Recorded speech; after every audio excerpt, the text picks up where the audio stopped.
Blackwater, état de West Elizabeth, 1899.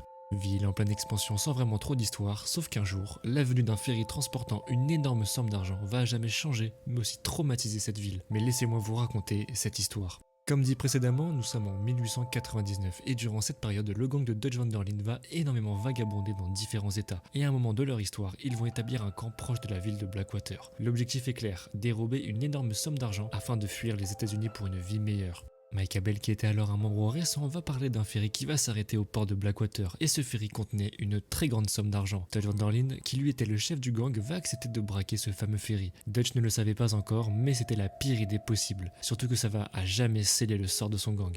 Au départ du braquage, tout se passait pour le mieux. L'argent était récupéré plutôt rapidement, sauf qu'au bout d'un moment, les policiers ainsi que des membres de la Pinkerton vont débarquer afin de coincer la bande de Dutch. Et une fusillade va éclater.